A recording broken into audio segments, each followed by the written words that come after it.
maging taga-UP at madalas pa rin ako dito, pero hindi ko kaya kayo sa akin na makagandagay ito. Lalo kumanda na nakita ko ang inyong kulay, kultura na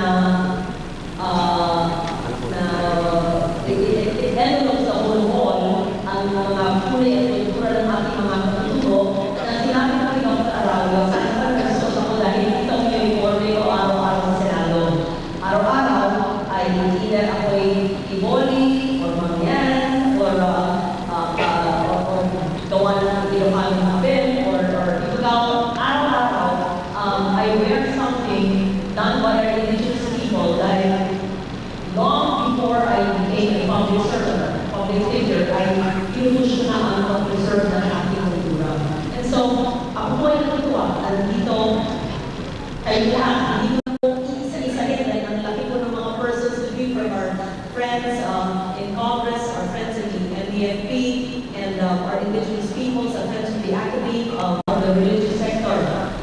Ako ay natutuwa na ako po ay kabahagi niyo ngayong araw na ito. Hindi ko lang kung inibitan niyo ang buong Senado, ang 24 senators, ang inibitan ni Carol, o ako lang ba ang pumayang punta dito ngayong Sabado.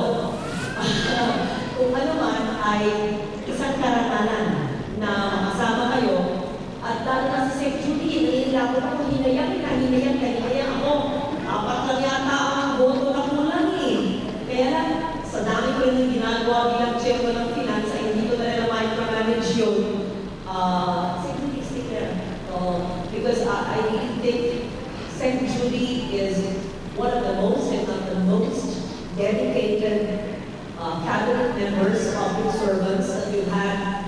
Sayang isang taon lang na talagang nakakaintindi at alam niya ang problema sa grassroots. Kaya sana ay ma-appoint ka ni Pangulo sa ibang posisyon na hindi kailangan dadaan sa commission of appointments. Pwede kaya yun. So, ako po ay nakikisa sa pagdiriwang ng 25th year, ika-25 anibersaryo ng Hague Joint Declaration at nais ko pong ipahayag ang aking pagsuporta sa pagpapatuloy ng usaping ang kapayapaan.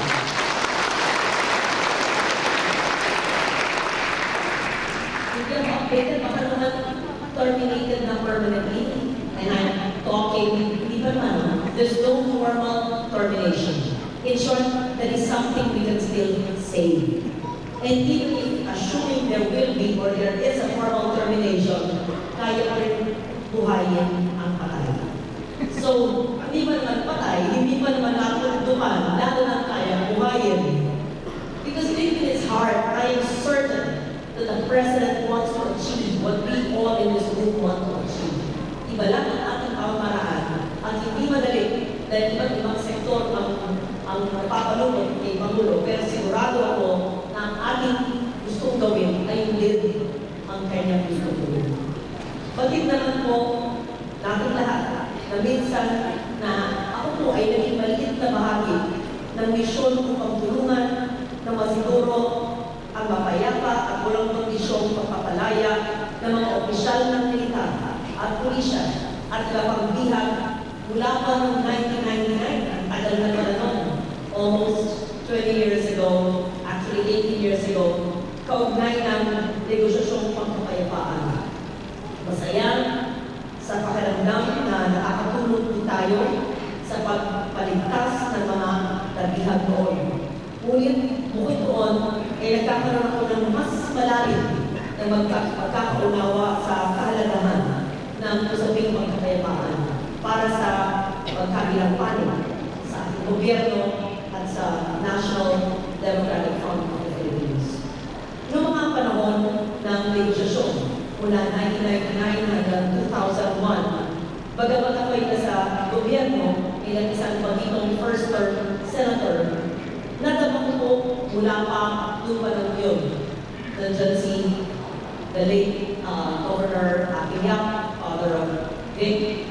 Nandiyan si ating the late Attorney Romy Capulong, Karomi, na kasama ko sa pag-akyat sa lahat ng bundok. At nakita po natin Joe, na pinuntahan natin sa Utrecht, at si Louie, and the whole group. At nakita po natin at nadama ang kanilang katapatan, sinseridad sa revolusyonaryo puwersa. Naroon ang respeto sa isa't isa dahil ang hangarin ay nagkakakumpang. Siguro, magitin ko lang, pero kung may 5 minutes lang ako, kung naalala ko po, 1999, General Victor Ovidio, ito po, nasa kalitrado na yun. General Victor Ovidio sa Davao, at kasama si Captain Monte Alto, yung kanyang aide. Tapos, yung Police Major Roberto Lenar, I think, in Sorsogon, si Sergeant Alpio Lozada sa Lianga, sa Ligao Sur, at natutuwa ako, mula ko sa logging road na aming tinama at meron parang forest road. Bigla na lang naglabasan at nag-perform ang ating mga forces, the armed forces who were going to give Sergeant Lozada to me. They sang a beautiful song. What is the traditional song? Anyway, I can't recall it now. They performed song and dance for me and prepared masarap na magkain na kanina sa buko, fresh buko, sa Lianga, ito ang Surigao Sur. And Noel 1, when he was major, I don't know if he's lieutenant, he's a general now. Oh yeah, sa video.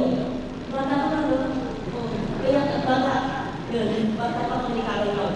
Anyway, so I think those are, hindi ko alala yung ba, yung one was the latest, that's in Sitio Bakit, Mansalay, Oriental, Mindoro. Ayan, mali yung aking siguro baka ang kumuha nito, bagong staff ko mali. Si Sergeant Alpio Lozada ay sa Lianga sa Ligao Sur, ang sa Sorsogon, kasama ni Bishop ay si Major Roberto Bernal. Mali ang captions ng mga staff ko. Okay, that's wrong. See? Ako, palibasa, hindi kaya kasi nakakakaan ng panahon yun. Mga turno 20 years old yung nakabagong staff. Si Sergeant Emilio de Bon. Yan yung pahamon na tumawag si Joe nung nag-Medong Monolite na programa sa ABS-CBN at pinagin ko yung mga kilomit ng NDF na papalayain. Biglang tumawag siya at meron daw sa kalayaan sa Laguna si Sergeant Emilio de Bon. At biglang nabuhayan ang kanyang pamilya dahil 2 taon kala nila patay na siya. That was on top of a hill. Si Sergeant de Bon, kasama at kanyang pamilya.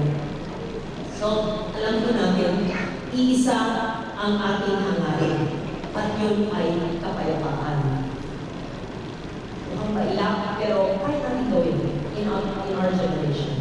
Marahil ay nagkaiba sa pamamaraan na nais natin sa pagsulong at pagtataguyod sa bansa at iyon ang patuloy natin dapat pag-usapan. Naniniwala ako na mahanap din ang ating common ground sa tulong na rin at ibase sa Hague Joint Declaration. Malinaw na sinasabi ng Hague Joint Declaration na ang pagsasagawa ng negosyasyon ng pagkapayapaan ay dapat na alinsunod sa mga prinsipyo na katanggap-tanggap sa magkabilang panig, kabilang ang pambansang soberenya, demokrasya at katarungang panlipunan. Bilang pinuno ng inyong Committee on Finance sa Senado na siyang nag-aaral at sinuscrutinize ang 3.7 trillion budget sa pinakamalaki ay yung MSWD, yung 4P sa CCT. Kayo po'y makakatiyak sa aking suporta, lalo sa social reform agenda ng NDFP. Kakaramihan po ay sakop ng mga kasalukuyang batas at pinupuntahan po ng ating national budget. Kailangan natin pinaguyod ang kapayapaan at pagkakaisa para po sa kapakanan ng milyon-milyong Pilipino na makikinabang sa isang mapayapa, inklusibo at progresibong bansa. At bago po ako magtapos, gusto ko lang po pakita ang isang memo na binigay ko on April 5, 2017. I think that sa tour and Ellie, and Carol, who else have this? I want to give this copy dahil ito po ang nabasa ko na hinihiling ng NDF sa GRT. Nung nabasa ko yun, at isa-isa ko, minay-manage ko, natanto ko na hindi lang ito isang mahirap o mahirap gawin na demands. In fact, yung socio-economic reforms ay kung hindi man sakot na ng mga batas na nagawa ko mula noong 1998, ay binabudgetan ko na sa mga programa ng gobyerno sa iba't ibang ahensya ng gobyerno. At hindi ko kaya masahin lang yun, 5 minutes lang na nalawit sa akin. Pero when it comes to rural industrialization and development, I noted here all the existing laws, lahat naman ng nakapending na legislation, ang mga programa at pinuntuhan sa ilalim ng General Appropriations Act ng 2016 at 17 at yung provision siya. Ibig sabihin po, ang hinihingi nyo sa dulo na dapat kumpana ng ating pamahalaan para magkaroon ng socio-economic reforms ay ginagawa na at pinupuntuhan. Pero sasabihin nyo, ginagawa na bakit hindi nararamdaman ng tao? Yun. Sa implementasyon, kailangan natin makita kung talaga bang nabibigay sa katutubo, nabibigay sa mga vulnerable communities, nakakarating ba sa ating mga magsasaka ng mangingisda at sa mga benepisyaryo ng pang-reformang agraryo, lahat yan. Yung ating agricultural credit, ako pong auto ng Agri-Agra Reform Law. Ang inyong mga hinihiling post-harvest facilities, grain irrigation, farm-to-market roads, alam naman po nyo, sa ilalim ng aking pagkukulang bilang chairman ng Committee Finance for the first time, meron free irrigation to rice farmers na pinodon po natin ng 2 bilyong piso na hindi na dapat po sila ang siyang nagbabayad. Sa environmental protection, nandito po yung lahat ng demand sa socio-economic reforms na listahan at from ESWM, Clean Water, Clean Air, nandyan po lahat. So, all we need to do really is to make sure na ang nagpapatupad ng ahensya ng gobyerno ay tinitignan ang implementation nito para ito po yung makarating sa grassroots, makarating sa ating mga nangangailangan ng komunidad. Sa free land distribution and genuine land reform, nandiyan na po ang mga batas na aking sinaan dito. So I will give this list, although it's been emailed previously since April, just so that you remember and we can continue to work on this. Bagamat halted or backtracking lang in talks, assuming the worst scenario that the talks will be terminated, which I hope now, ay ipapagpatuloy ko rin po at lalo pong tutulakin ang socio-economic reforms while I'm there in the next 2 years as chair of the Committee on Finance. So that, assuming that the formality of the peace talks is permanently halted or even temporarily, I vow all the more, papaigtingin ang aking pagbibigay ng pondo at i-micromanage ang pag-implement ng mga pondong ito sa iba't ibang ahensya ng gobyerno para makarating sa taong bayan at maramdaman ng mga vulnerable populations ang mga programa ito. And so, I would also appreciate from the NDF and from Bayan and from all the groups for you to improve on the matrix that I am giving you. Kasatur, Carol can help me here, Danny, na tingnan po nyo kung ano ang kulang. Nandito yung batas, nandito yung polisiya, nandito yung pondo, nandyan yung programa. Ano ang kulang? Either gawin ko na kaagad by funding it in the 2018 GAA or General Appropriations Act, simply put our national budget, or if it needs legislation, then we will fund it.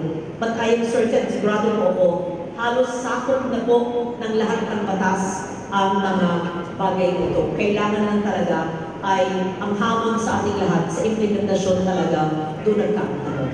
Kaya po sa pagkakataong ito, ako'y nakikisa sa inyong hangarin na tayo po ay magkaroon ng mapayapa, inklusibo at maayos na kinabukasan sa ating bansa. I'm one with you in pushing for the GRP-NDF peace talks, and I hope and pray and earnestly wish that we can find that elusive peace within our lifetime, within our generation. Maraming salamat po.